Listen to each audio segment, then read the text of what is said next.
Assalamualaikum warahmatullahi wabarakatuh. Alhamdulillahi rabbil alamin, wa bihi nasta'inu ala umuri dunya waddin, wassalatu wassalamu ala asrafil anbiya'i wal mursalin, sayyidina wa habibina wa safi'ina wa maulana Muhammadin wa ala alihi wa sahbihi wa barik wa sallim. Qala Allah ta'ala fi kitabihil karim, a'udzu billahi minasy syaithanir rajim. Bismillahirrahmanirrahim. Wa'tasimu bihablillahi jami'a wa la tafarraqu. Al-ayat. Hadirin yang dirahmati oleh Allah, kalau kita sadari sesungguhnya kita manusia hidup di dunia ini hanyalah sementara. Kita manusia hidup di dunia ini hanya sekejap saja. Kalau diibaratkan kita seorang musafir, maka kehidupan di dalam dunia ini hanya numpang mandi, numpang makan saja. Selebihnya sang musafir setelah selesai beristirahat akan menuju perjalanan yang selanjutnya. Di manakah perjalanan yang selanjutnya? Yaitu bagi kita manusia, kehidupan yang selanjutnya yaitu menuju kepada alam kematian yang dinamakan alam kubur. Setelah alam kubur bukan terus selesai, tapi nanti akan dihadapkan pula seorang yang telah meninggal dunia tersebut kepada namanya alam barzakh, alam atau hari di mana kita dibangkitkan, dikumpulkan di padang mahsyar. Disitulah dinamakan hari pembalasan.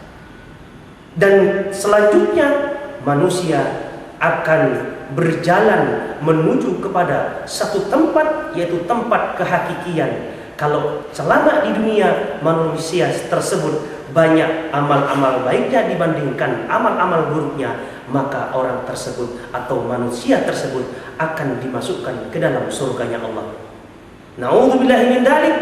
Kalau manusia tersebut selama kehidupan di dunianya lebih banyak perbuatan yang jeleknya, maka orang tersebut akan dimasukkan ke dalam neraka Allah yang kekal abadi.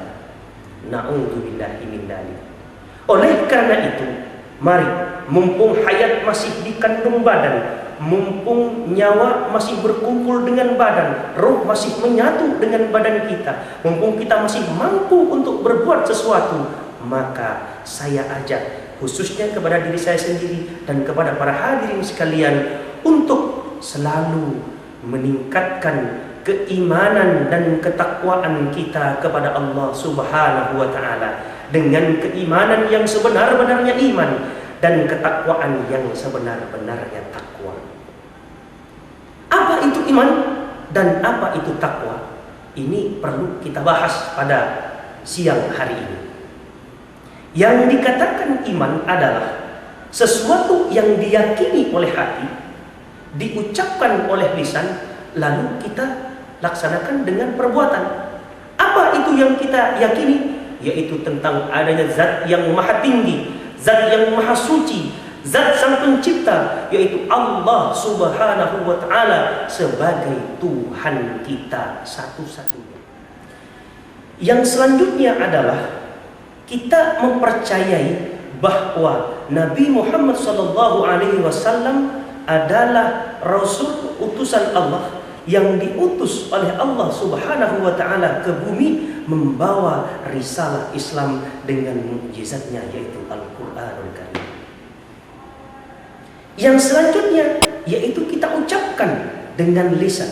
Kalau tadi kita yakini dengan hati, maka selanjutnya kita ucapkan dengan lisan, dengan perkataan asyhadu an la ilaha illallah wa asyhadu anna Muhammadar Rasulullah. Saya yakin, seyakin-yakinnya bahwa tidak ada Tuhan selain Allah dan Nabi Muhammad adalah utusan Allah Subhanahu wa ta'ala. Itu yang dinamakan dengan iman. Yang selanjutnya apa yang harus kita lakukan setelah seseorang tersebut beriman kepada Allah Subhanahu wa ta'ala? Maka selanjutnya orang ketika sudah beriman dilanjutkan atau diteruskan dengan takwa. Takwa dalam hal ini, takwa yang sebenar-benarnya takwa. Apa itu takwa? Takwa ialah melaksanakan apa yang telah diperintahkan oleh Allah dan menjauhi segala apa yang telah dilarang oleh Allah dan Rasulnya Muhammad sallallahu alaihi wasallam. Itu yang dinamakan takwa. Melaksanakan segalanya. Contohnya, misalnya di dalam rukun Islam, ketika seseorang masuk menjadi agama Islam, ketika orang tersebut sudah bersyahadat kepada Allah Subhanahu wa taala, sudah bersyahadat, sudah meyakini akan adanya Allah Subhanahu wa taala, sudah meyakini akan adanya Nabi Muhammad sallallahu alaihi wasallam, lalu setelah itu dia ucapkan dengan perkataan asyhadu an la ilaha illallah wa asyhadu anna Muhammadar Rasulullah, maka selanjutnya orang tersebut sudah dikatakan Islam. Setelah dia Islam, maka dia harus melaksanakan yang menjadi rukun Islam. Hadirin para pemirsa yang saya cintai dan yang saya hormati, rukun Islam itu ada 5. Arkanul Islami khamsatun.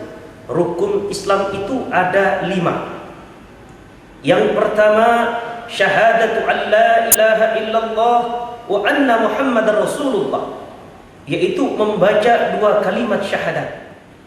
Yang kedua yaitu wa iqamus salah, mendirikan salat. Yang ketiga yaitu wa ita'uz zakah. Yang keempat wa shaum Ramadan. Yang kelima wa hajjul baiti man istata'a ilaihi sabila. Hadirin para pemirsa yang saya hormati, ketika seseorang sudah memeluk agama Islam, ketika dia sudah membacakan 2 kalimat syahadat, maka langkah-langkah selanjutnya orang tersebut harus melaksanakan apa yang telah diperintahkan Allah di dalam rukun Islam tadi. Yang pertama dan yang sangat utama yaitu mendirikan sholat. Mendirikan sholat yang 5 waktu, yaitu dari mulai zuhur, asar, maghrib, isya, subuh. Ini harus kita lakukan. Karena kenapa? Karena yang dinamakan sholat ini harus kita jadikan sebagai kebutuhan, bukan hanya saja sebagai kewajiban. Karena sholat tersebut adalah merupakan filter dari kehidupan kita sehari-hari. Apabila kita bagus di dalam melaksanakan sholatnya, maka insya Allah orang tersebut akan bagus di dalam ibadah-ibadah yang lainnya. Allah Subhanahu wa taala berfirman, "Innas sholata tanha 'anil fahsya'i wal munkar." Sesungguhnya sholat itu dapat mencegah dari perbuatan keji dan perbuatan yang munkar. Jadi apabila orang tersebut sudah bagus di dalam pelaksanaan sholatnya, dalam arti kata kehusuannya, keikhlasannya kepada Allah Subhanahu wa taala, maka insya Allah orang tersebut sholatnya tersebut akan bisa mencegah dari perbuatan keji dan perbuatan yang munkar. Yang kedua yaitu wa ita'uz zakah, memberikan zakat, mengeluarkan sebagian daripada harta kita. Zakat ini dibagi menjadi 2 macam. Yang pertama adalah zakat mal, zakat harta, di mana kalau sudah sampai 1 nisab maka wajib hukumnya dari orang yang mempunyai harta tersebut mengeluarkan zakatnya 2,5%. Yang kedua yaitu zakat fitrah, zakat jiwa, zakat yang biasanya dikeluarkan ketika pada waktu bulan Ramadan dan sampai sholat Id sebelum imam turun dari mimbar. Ini adalah merupakan satu kewajiban. Apabila kita tidak membayarkannya, maka sungguh orang tersebut termasuk orang yang berdosa. Itu yang ketiga.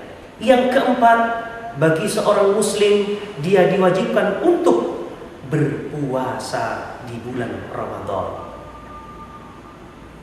Jadi pelaksanaan ibadah puasa yang diwajibkan yaitu pada bulan Ramadan.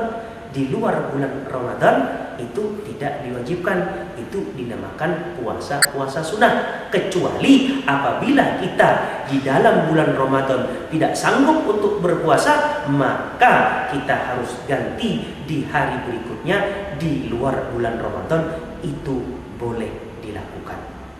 Yang kelima yaitu wahijjul baiti man istata'a ilaihi sabila, melaksanakan ibadah haji ke Baitullah apabila kita mampu. Mampu di sini yang dimaksud ialah mampu badan, sehat jasmani, sehat rohani, dan mampu untuk transportasi ke sana sampai dia nanti pulang ke Indonesia. Bukan memaksakan diri kita pergi ke sana, ke Baitullah sana untuk melaksanakan ibadah haji, tapi ngutang sana, ngutang sini. Setelah pulang dari ibadah haji dia ditagih hutangnya. Itu tidak wajib bagi muslim yang masih berhutang untuk melaksanakan ibadah haji. Hadirin para pemirsa yang dirahmati oleh Allah, apabila kita ingin menjadi seorang mukmin yang baik, maka jadilah mukmin yang betul-betul beriman kepada Allah Subhanahu wa taala. Setelah beriman kepada Allah Subhanahu wa taala, maka disertai pula dengan perbuatan takwa, yaitu melaksanakan segala apa yang telah diperintahkan oleh Allah dan menjauhi segala apa yang dilarang oleh Allah. Insya Allah apabila orang tersebut mengikuti terhadap perintah-perintah Allah dan menjauhi segala larangan-larangan Allah, mengikuti anjuran-anjuran Rasulullah SAW dalam hadisnya, maka insya Allah orang tersebut akan selamat di dunia dan selamat pula di akhirat. Ini saja yang bisa saya sampaikan pada siang hari ini. Kurang dan lebihnya mohon dibukakan pintu maaf. Wabillahi taufiq wal hidayah. Wassalamualaikum warahmatullahi wabarakatuh.